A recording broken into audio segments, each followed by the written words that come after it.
Okay, we are live. Hello, ladies and gentlemen. Welcome to episode 16 of the Pseudo-Random podcast, codename Liquid Soldier. That will make sense in a few minutes, perhaps. I am Joe of the West, And I am Zeal of Sparta. and today we have a few stories to talk about.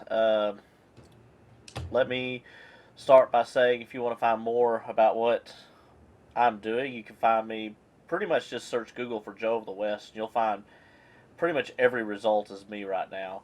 But primarily, I'm on Twitter and I'm on there pretty much every day. I haven't been very chatty lately. I've been busy with work, but I do at least look at it every day. And you can find videos that I do on youtube.com/JoeoftheWest. And where can we find your stuff at? Well, twitter.com at handled Zeal of Sparta or youtube.com/Zeal of Sparta. Okay. Well, let's jump into the first news story, which is mine. It's about Brexit. Uh, that's a terrible name, but The yeah, British go ahead. exit. Yeah, British exit. Um, I thought it was a joke for like 5 days, and then it turns out it was something else entirely, Well, given that name. I didn't think it was a joke because Britain has been unhappy with the situation for a long time. Britain has a pretty strong economy by itself, Yes, that was one of the but best financial sectors in the world. yeah, which I'll show this here in a minute. Actually, let me go and bring that story up. That was the last thing I was going to show. But if you do just the pure gross domestic product, um, the United Kingdom, which is what we're talking about, is just number two, right behind Germany, for their gross domestic product. And just in a brief skim here, has the second lowest, the second lowest unemployment rate, right behind Germany. In the So EU, in the EU, okay. uh, so what they did, just to summarize, which I'm sure pretty much everybody's already heard about it, but they've they wanted to split from the European Union. They were not happy with the rules and regulations they had to follow.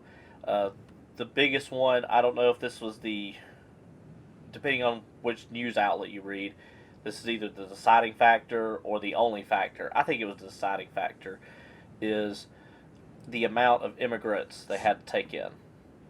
Right. So I'm going to bring up your comic that you actually shared with me.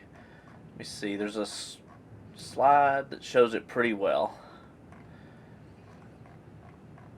Yes, it's a So, very good comic that Vox hosted, I believe. yeah, it's a Fox comic. So, this one right here. Hey, I'm coming over to your country because there aren't jobs in mine. So, but the European Union did is kind of like what the United States did for the states. Is in our country, the federal government basically says if a rule applies in one state, it has to be honored in others. So if you Right. get married in one state, it applies in other states. If you buy a car and have a driver's license in Alabama, you can drive to California, and you're legal to drive in all the states. Yep. You're It's legally recognized. it's not as I don't think it's as strong of a binding as that, but that's what I get from the European Union. They It's somewhat analogous, yes, yeah, with the it's very big similar. difference being that the EU is a bunch of countries, not a bunch of states within a country. Well, there's a whole history argument there. Like I originally for the United States anyway, a state in the old school way of defining it, is a country. What we call a Right. country is really a state. It's a nation state, and like with the U.S. we had the original 13 colonies, which became states. Then they became a confederation. Then they became the United States. So I would put, and some history buff may rebuff me on this, but I would argue that the European Union is more like a mix between the Confederated States, and I'm not saying the Confederation, not this whole Civil War thing that came later. I'm talking about Yeah. when they first did the Articles of Confederation and Yeah, became the United States. And when I say they, I right. mean the founding fathers, because I live in the United States. That'd be kind of weird. Yeah. Because Um, yeah, and the Confederation is just a different governance system. yeah. So This would be a good opportunity to bring our friend Will on sometime. um, okay, I'm not sure He, why, but okay. he's a history buff. Oh yeah. So yeah, so then I'd get corrected on everything I said. But Maybe. anyway, so but seriously though, with the European Union, Britain, this has been going on for a while. It's been in the news for a while anyway. In the United Kingdom, they did not want to have. Uh, they did not want to bring in as many of the refugees, the Syrian refugees. But because they were part of the European Union, they had to. I mean, that was a requirement of law. So they voted to leave. Right. They felt like they were getting the short straw. Right. And I did want to share here. This is something I've got to respect, which is kind of funny to say. David Cameron, he's had a Mhm. lot of controversy. I'm not going to get into that because it's irrelevant here. But he was opposed to Britain leaving. Well, the Right. vote came in for Britain to leave, and he's like, okay, I will do what I can to facilitate it, but I'm out. I'm resigning. So until my replacement comes in, I will do what I can to keep everything smooth. But I'm out. Right. So yeah, and I'll leave links to the video. I don't want to play the video here, but that's basically what he says in a very political, very respectable way, which is funny because this is probably the first respectable article I've seen on David Cameron in a long time, if not ever. I unfortunately am not up to date on British politics, so I can't comment on that. Well, like I said, I'm not going to mention any here because it's irrelevant to this topic, but anyway. He's in a position he feels like he cannot sway things one way or another. Oh, So he's just going to keep things buttoned down until a good time to transition is in place. yeah, that's basically it. So anyway, um, well, let's move on to the next story, which is yours. Um, Alphabet. I'm not even sure what your notes means. Yeah. Alphabet, nay, Google wants to Nay, push. as in formally. Um, Ah, Google. yeah, yeah. Alphabet wants to push ride hailing and discard efficient public transportation. Do you think this is a nefarious ploy or a pointless disruption for the sake of the same? Meaning disruption for the sake of disruption. All right. Yeah. To sum up the article and sum up the news here, Google likes is pushing to replace or obsolete certain bits of public transportation, such as buses, and replace it with ride hailing services such as Uber and Lyft. Now, what Google has not really made obvious in this display of change or desire to change is the fact that they have um, they have a vested interest in companies like Uber. They have money in it, and they also would like to put uh, their automotive their automated car, on the road. Wow, missed. Drawing a blank for some reason.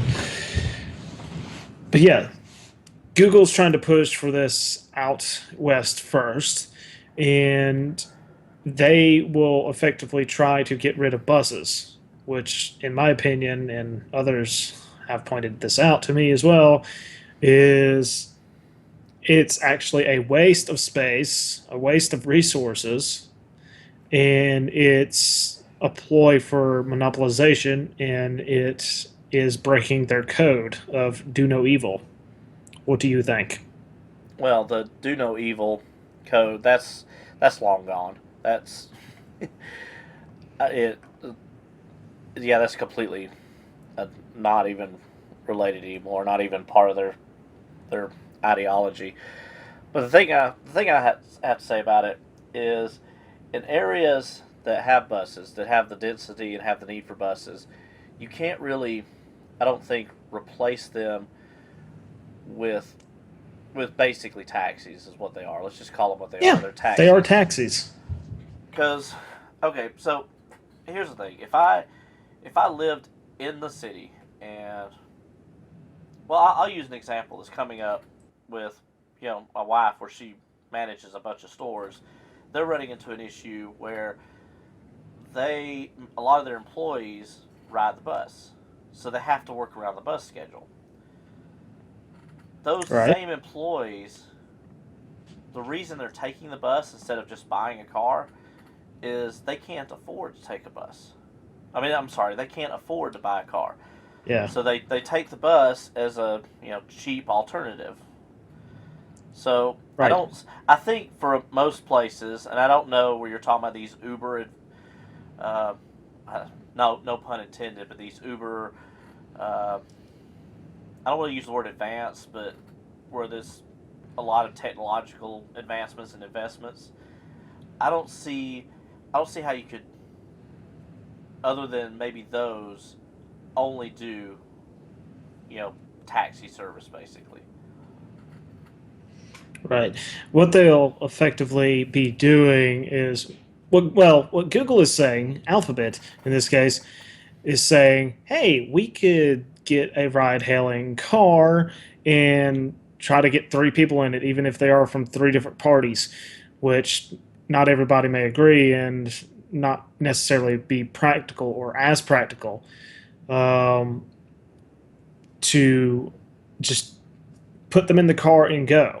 The Yeah, thing is, um, that's a bus can already do that, but say tenfold easily. Most buses carry what 40 passengers, and they take the space of maybe two Suburbans on the road, which can only hold six additional passengers aside from the driver each. So that scale is gone, and a Suburban is a very big vehicle, personal vehicle. It's not as space efficient as a bus. They're right. basically doing the taxi thing. And cars are a problem in dense sectors like, say, Seattle, Los Angeles, New York, Atlanta. And it's a problem. There's already too many cars on the road. And the thing is, one or two people are in most of those cars, and it's only going to be practical enough in many situations, not all, for one or two passengers to join that driver in the ride hailing service until Google gets its automated vehicles on the road, and then you have one more seat effectively. But even then, it's I don't see it as being practical because what they are saying is they want to get rid of all the buses and the trains and the like. Maybe not the trains, but they are certainly wanting to diss the bus in favor of the ride hailing service. Right. Well, I don't know if you saw this update. I don't know when it was added to the article that says Sidewalk Labs has responded to the Guardian's report saying that that flow is not about disinvesting in public transport. Blah blah blah. It says flow is about using data and analytics to help cities work with their citizens to increase the efficiency of road parking and transit use, improving access to mobility for all.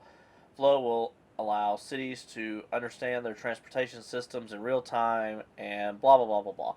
So basically, it sounds like they're backpedaling a little bit, or maybe they're honestly saying this, but it goes back to what I was saying. Is I think a mixture of a regular here's a bus schedule and a taxi service Right.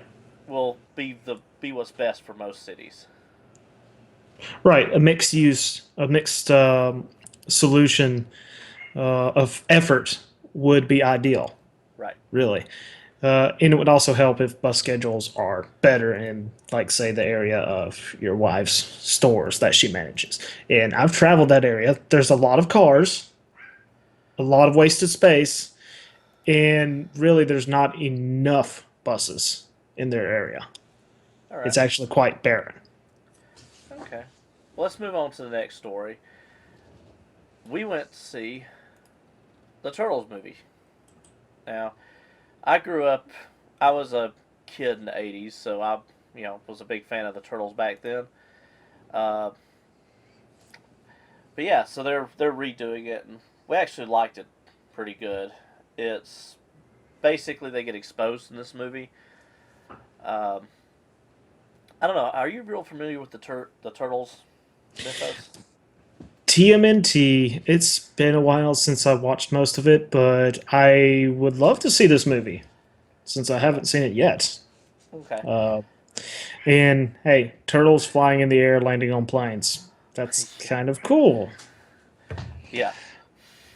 There's a funny scene. I will spoil this a little bit, so minor spoilers. There's right after they are on the plane, they end up crashing the plane, and Raphael is panicking because he's, you know, basically drowning in the water. And when he finally pulls himself up to shore, he's staring face to face with a normal turtle. He's like, okay, this is awkward. But I thought it was a really good movie. I mean, it's not going to be one of those that's going to be a timeless classic. But then we think about it, the Turtles aren't really a timeless classic type of show because you have to remember they're originally they were supposed to be a parody of what were they a parody of? Oh, Uh, the dadgummit. anyway, they originally weren't designed to be. They were never designed to be serious. Kung So Fu Kid or something. The martial arts kid movie with Mr. Lee? Oh God, I don't know. I don't remember. right. So anyway, um, so the long story short, this is the one where they get the Technodrome shows up. They got Krang, which they did a very good job, I think, of making Krang look alien, but kind of realistic might be the wrong word because none of it's realistic. But he looked like something that could actually exist instead of just a brain. Um, but yeah, so anyway, I thought it was good. I just wanted to share that and see what your thoughts on it. It sounds like you're interested in seeing it now. Yeah, the trailer looked really good, and I would love to see it. Okay. Well, let's jump on to yours, which you have. Well, come on. Next story is loading. There we go. While it's loading, it's kind of disappointing because I actually enjoyed the show when I could watch it. I currently do not have the History Channel, unfortunately, since moving. And the news is disappointing because Top Gear USA is not getting renewed for a seventh season. I thought they had been around longer than that, but I guess not. I guess, Yeah, I guess it's because I'm thinking of Top Gear, the whole franchise, yeah, Top which has Gear, been the around franchise forever. has been around for decades, even before the most well-known trio, uh, James, Jeremy, and Hammond, which they are not part of it anymore. They're part of the Grand Tour, which we've covered. By the Right. way, they have a new logo, is Mm. and not getting renewed for a. Yeah, it's been around before even though they made it popular, and it eventually branched out. But Top Gear USA has Tanner, Rutledge, and Adam. They did not have the same level of chemistry as the UK trio, but I still quite enjoyed it. And Tanner driver, the Adams the New Yorker, Rutledge is the sort of Southern boy who's actually um, possibly have crossed paths before. Um, and it was interesting, and it was getting better as the seasons went by. But I'm not sure why they canceled it really, Well, and didn't that's a bump. Yeah, didn't the it's other Top Gear, the original one, isn't that one gone? Isn't that what we talked about before? The original Top Gear is still around, but it is being ran as a hot mess right now with three or four, maybe five new hosts. And one may be getting the axe, and one is threatening to leave. And apparently, there's an extra gear problem. I cannot comment on that because I have not been able to watch extra gear because I certainly don't have the BBC anymore. Okay. Well, Yeah, packaging issues with the. I don't have satellite or cable anymore. well, we've cut the cord, but that's totally off topic. But we can talk about that later. Yeah, extra gear is separate from Top Gear. Okay. Yeah, All right. So, but it's sad. Classic Top Gear is not the same anymore, and we're losing Top Gear USA. So that's a double whammy in my book. okay. Well, let's I guess move on because this is I mean, there's not much to say. 6 seasons, which is respectable for a TV show in the U.S. I mean, it's not. That means it wasn't a failure, but it wasn't picking up the traction that it needed. Yeah. So, but let's jump on to the next one. So, before I bring it up, let me ask you this: if you wanted to do a TV show or name another show, what would you name it? Hmm. What's the subject? What's the theme? Whatever. Well, sounds pseudo-random-ish. Well, how about this? How about hmm. Euphenosium Sturridge? That's a terrible one. Let me refresh that one. How about Attention, Minister Bucket? Minister Bucket. Oh dear, that sounds interesting. Or how about Beggar Tongue? Or Hourglass Samurai. That's a good one. How about Sleep Cord? Hmm. Nah. Okay. Well, the point is it's the third. It's the third story for me. Is a website that I came across called the NSA Name Generator, which basically just generates a name that sounds like how the NSA does their code names. Turkey insect. Or North Australia, attraction. Germany. Yeah, actually, it basically sounds like they take two nouns and stick them together. Yeah, basically. Like So, Death Balloon, which I saw a few seconds ago, which reminds me too much of the Hindenburg. yeah, that's too soon, too soon. Or Nation Traffic. That sounds like America. Okay. Yeah, I sat in the car for about 3 hours yesterday because someone had a wreck on the interstate, and apparently a very bad one. Mm. Yeah, parked. Yeah, Christina, Latency yacht. the missus was very late yesterday because of a wreck. Mm. So I'm assuming it's the same There, one. no, this was on the other side of the state from you, so it would be a different one. Okay, because she works very close to where you work, and her territory includes past where you live. Yes, but she was at the time. I was probably 40 miles east of where her northeast store is. You know, the one Uh huh. near me normally. Okay. Yeah.